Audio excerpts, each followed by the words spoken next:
Fala pessoal, tudo bom com vocês? Seja muito bem-vindo ao canal LF Investidores, falando sobre o MGCR11 do Mogni CRI High Grade, o fundo de papel do tipo de CRIs prioritariamente, e ele se auto-intitula como High Grade, mas a gente vai ver que tem um pouquinho só de risco, uma pimentinha ali, mas não é um high yield, não, mas é um fundo que eu encarteirei e aí a gente dá prosseguimento aos relatórios gerenciais, os mais recentes de cada fundo que eu tenho em carteira, e você vai vendo a tese se está alinhada, faz sentido na sua carteira pessoal. Peço então o seu like, a sua inscrição e também que ative o sininho. Então a gente tem aqui o relatório mensal de janeiro de 2022, tá bom? Então, algumas características desse fundo: ele tem uma taxa de gestão baixa, 0,7 sobre o valor patrimonial do fundo, e de administração de 0,2. Então, ou seja, somando 0,9, o que está abaixo do que é praticado no mercado. O número de cotistas ainda é muito pequeno, somente 2.000 e pouquinho.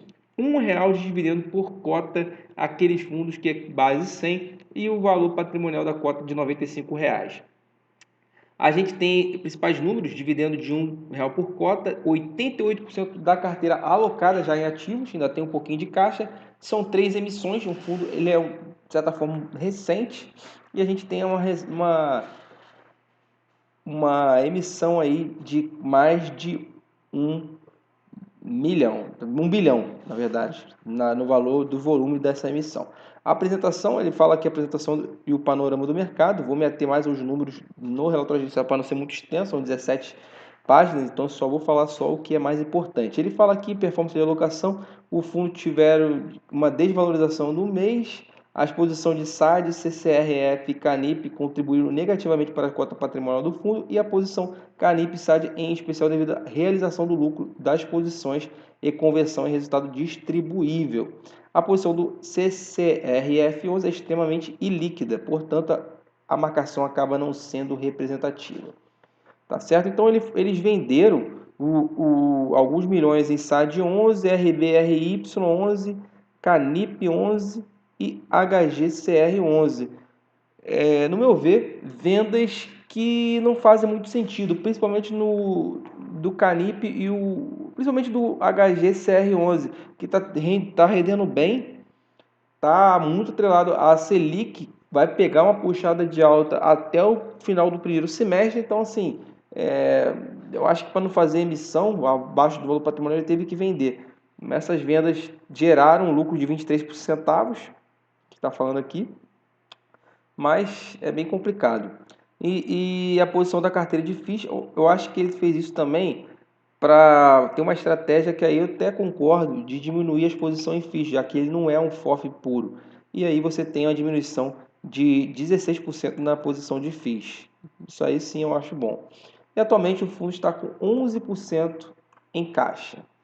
Então ele fala ali que tem alguns empreendimentos que ele está acompanhando de perto, mas eu não vou ler todos, vocês podem também ver, tem uma operação com a HFISA. A gente também vê aqui comentários do gestor: o fundo de CRIs tende a reduzir seus dividendos, o que impactaria negativamente o valor. Então ele está falando que, à medida que as curvas de juros sobem, novos papéis com taxas mais altas começam a aparecer.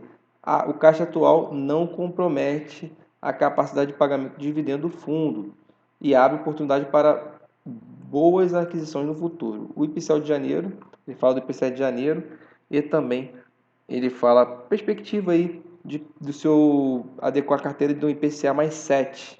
Ou seja, não é tão high grade assim, CDI mais 3,5, mantendo as características de high grade. Se ele consegue um IPCA mais 7, mantendo as características de high grade do fundo, seria muito bom.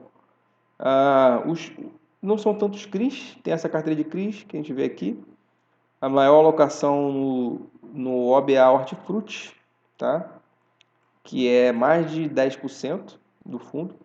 Ele tem uma alocação por estratégia: 72% em CRI, 16% em FIIs. A estratégia dele está sendo diminuir essa posição em FIIs. A gente vê aqui, ó, 72% em CRIs, 16% em FIIs, e ainda tem 11% em caixa. Acho que ele deve manter um caixazinho para poder aproveitar. E aqui a alocação por rating, porcentagem de CRIs, a maioria AA, AAA.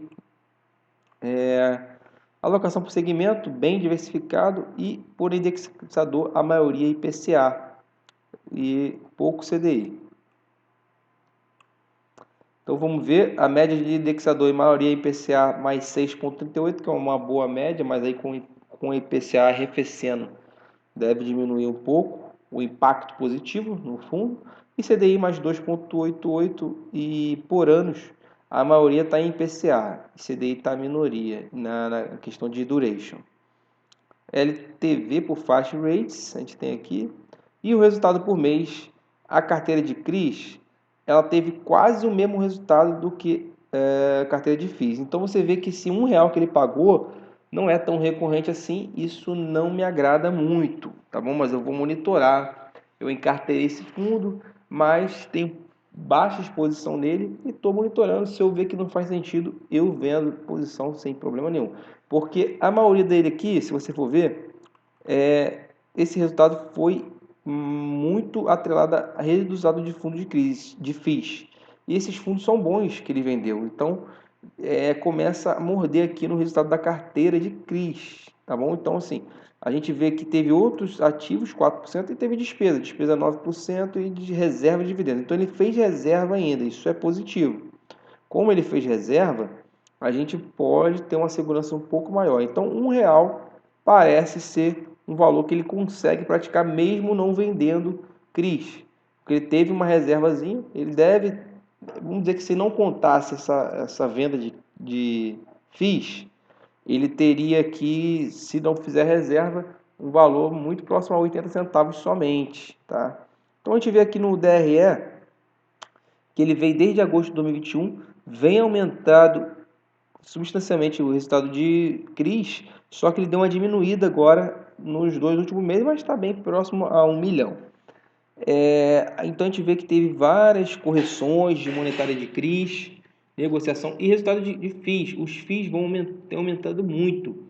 Digo negociação de dividendos e negociação. A negociação dele, que só era 44, 236, já aumentou para 335. Ou seja, provavelmente ele não vai conseguir manter esse nível de dividendo altíssimo. Os outros ativos, 55 mil. Então a gente tem que a reserva de dividendos, tem vezes que ele não faz reserva, ele come dessa reserva. Agora ele fez uma reserva aí substancial de dividendos, tá? Então tem vezes que ele pega dessa reserva, mas ele tem mantido a distribuição por cota 80 centavos, agora subiu para 95 em novembro e agora mantém R$1. Então assim, fica essa incógnita se ele vai conseguir manter esse R$1, tá? Por enquanto está mantendo. Então a gente vê que o mercado já está batendo nele justamente por isso, por desacreditar.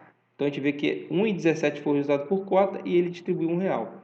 Então nas duas últimas vezes ele teve um resultado pior, agora ele teve um resultado bom. Mas como eu falei, muito por causa da venda de FIIs e FIIs bons. E aqui a gente vê que o resultado por cota, essa divisão que a gente já leu aqui nas partes anteriores. Aqui cada CRI e cada movimento. Então ele vê que teve um fundo aqui quase próximo aos R$80 e agora deu recuperada, agora voltando um pouco aí para muito próximo a 85. Quando a gente vê aqui, ele vê que ele tem aí um PVP atrativo, mas ele também está atrelado a FOF. FOF todos estão abaixo do valor patrimonial. Tem um dividendo muito bom, 1,13, mas a liquidez diária dele é pequena. Então, na parte de, vamos ver a parte de análise gráfica, que não é tão substancial ele rompeu num fundo, né, imobiliário, ele rompeu essa tendência de baixa e já está em tendência de alta. Só que agora ele está voltando às médias. Eu acho que ele vai bater esses R$85 aqui e depois continuar subindo, se manter esse R$1 por cota. Se manter esse R$1 por cota, por quê? Porque esse R$1 por cota representa 1,2 por aí, se ele vier beijar aqui R$85, que é bem provável, até pelo essa gráfico aqui. Ele tem como eu falei, uma taxa de administração bem adequada. E você vê aí que ele já tem mantido 2 meses aí desse R$1, 12% em 12 meses. Se mantesse esse R$1 ia dar muito mais.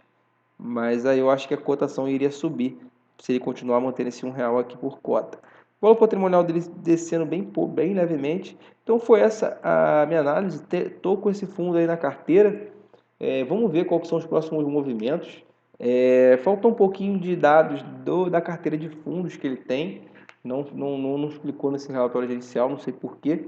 Mas é um fundo que, por enquanto, com esse desconto aqui, está valendo a pena. Eu mantenho em carteira, sim. Não estou muito importando com a variação de preço no curto prazo, tá bom, pessoal? Siga os vídeos aqui. Vamos ter uma bateria de vídeos somente os fundos que eu tenho em carteira. Se você gostou, peça seu like e também ative o sininho. Muito obrigado, bom investimento a todos e até a próxima.